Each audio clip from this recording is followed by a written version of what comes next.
Assalamualaikum warahmatullahi wabarakatuh. Halo adik-adik, apa kabar? Kembali lagi bersama Pak Koko di pelajaran seni budaya. Oke, tema kita hari ini adalah syarat menggambar poster, lanjutan dari materi video sebelumnya.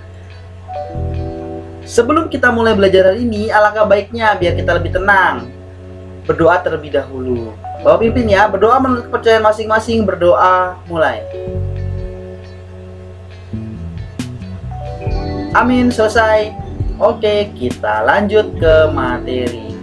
Nah, di sini Bapak ada contoh-contoh karya poster dari kakak kelas kalian yang sekarang sudah kelas 9. Tahun lalu dibuatnya. Nah, di sini ada 3 kolom. Yang tengah ini adalah poster sebagai utamanya.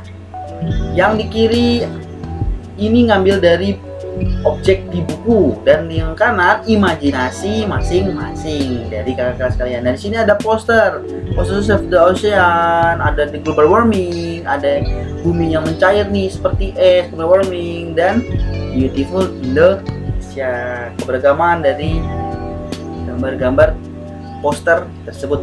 Nah, bisa dilihat nih. Oke, lanjutnya. Nah, waktu video sebelumnya kita sudah mempelajari tentang pengertian poster, terus konsep membuat poster dan fungsi-fungsinya dan macam-macam jenis posternya. Ada poster niaga, ada poster kreatif, terus ada petunjuk dan lain-lainnya. Oke, nanti bisa dilihat ya di materi video sebelumnya. Kita masuk di materi syarat membuat poster.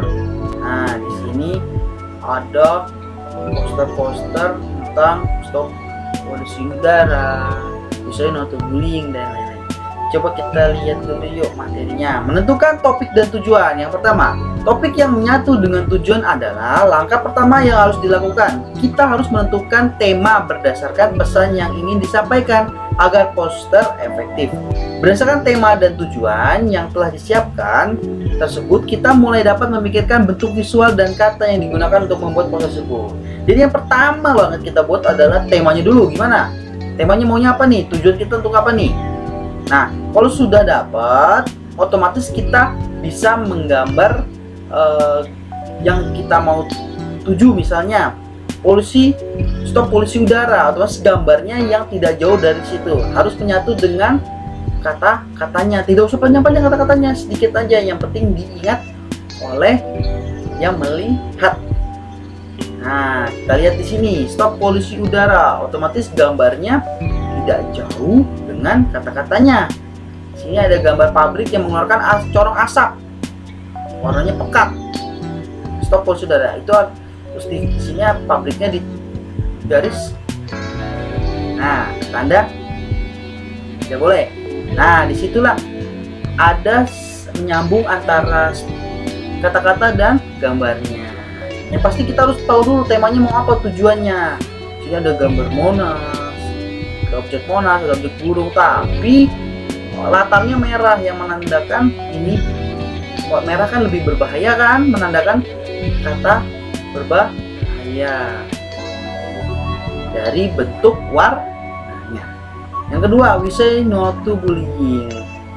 Merangkul, otomatis objeknya dua anak yang sedang berangkulan.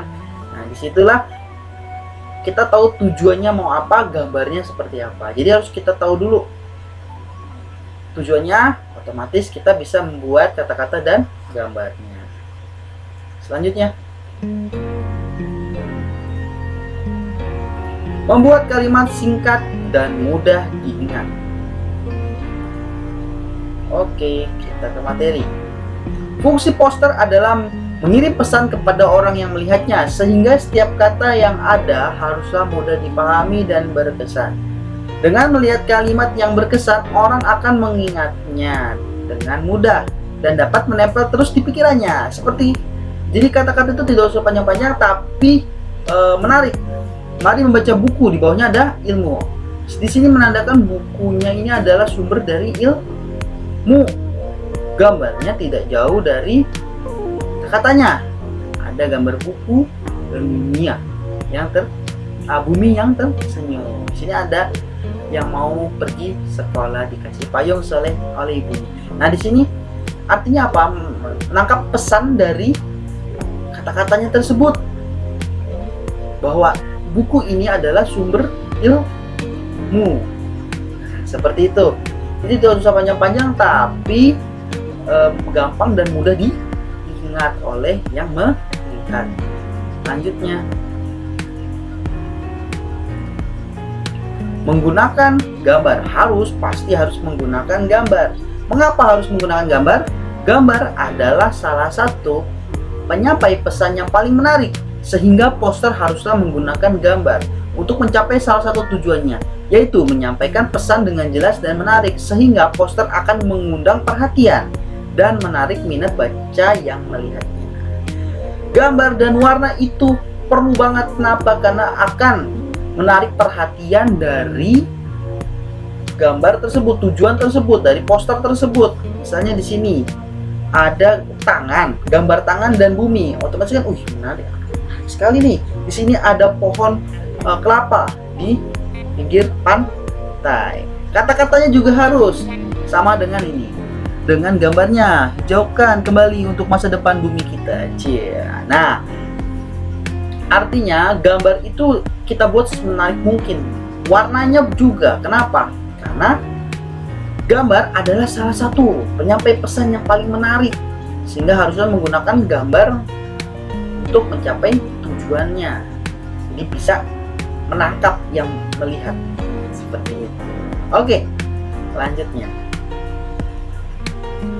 hanya ada gambar. Keep your smile. Rasio atau proporsi gambar dan kata harus disesuaikan dengan tema dan tujuan yang dimaksud. Poster juga dapat membuat gambar bercerita atau komik di dalamnya. Namun, esensi poster harus tetap ada, yaitu menyampaikan suatu pesan dengan jelas, singkat, dan menarik. Jadi, ada komik pun nggak apa-apa.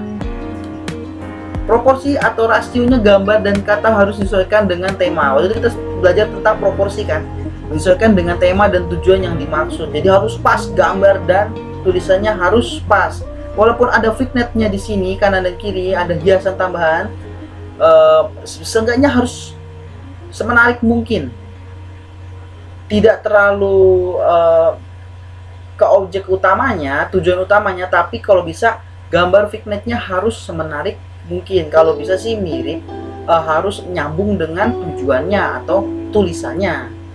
Nggak apa-apa, asal menarik perhatian. Di sini kan ada your heart smile, jadi kan bumi kita itu tersenyum. Di sini ada seperti di hutan nih, ada bermacam binatang yang tersenyum. Di sini ada orang yang memegang burung untuk dilepaskan, mau dilepaskan nih kitanya nih, biar bebas. Artinya masih nyambung. Oke, dari tujuan utamanya.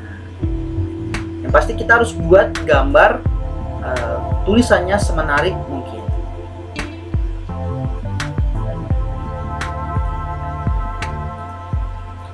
Tepat, menggunakan media yang tepat. Medianya harus tepat nih. Apa sih maksudnya? Pemilihan media poster dilakukan dengan cara menyesuaikan tempat poster akan diletakkan. Jika poster akan diletakkan pada papan baliho seperti yang sering kita lihat di jalan, maka media yang cocok adalah kain atau bahan sejenisnya. Jika poster diletakkan di dinding yang tidak terekspos langit, kemungkinan hujan, ada hujannya, maka poster cukup menggunakan kertas. Otomatis kan kena hujan kalau misalnya di jalan nih, tanpa ada penahan airnya. Nah kan bisa luntur lah catnya, atau kalau pakai kertas otomatis bisa hancur. Otomatis kita harus pakai yang tahan dengan air, misalnya kain dan sebagainya. Utamakan medianya harus tepat, jangan sampai itu nggak tahan lama. Lebih baik cari bahan yang bisa tahan lama. Seperti ini ada gambar nih. Jadi apa saja yang penting sekolah dulu. Nah, di sini ada pesan-pesannya. Di sini ada, walaupun ini ada vignetnya nih. Vignetnya dibuat semenarik mungkin. Ada pohon, sebelahnya warna biru, sebelahnya seperti sunset ya, mau ke malam, sore hari di sini. Oke, lanjutnya. Berbicara media, tidak akan lepas terhadap alat pembuatan juga. Poster dapat dibuat dengan cara manual atau menggambarnya dengan tangan. Namun untuk hari ini kebanyakan orang lebih banyak menggunakan alat bantu digital. Contohnya aplikasi di Android atau aplikasi di komputer untuk merancangnya. Kemudian dicetak, di print atau disablon, dicetak manual pada medianya. Jadi biar mempermudah, kebanyakan orang sekarang membuat poster menggunakan digital. Kenapa? Bisa dihapus. Kalau manual itu kan otomatis kalau sudah kita gambar susah dihapus, sudah diwarnai susah dihapus. Kalau misalnya digital masih bisa kita hapus atau ganti secara cepat.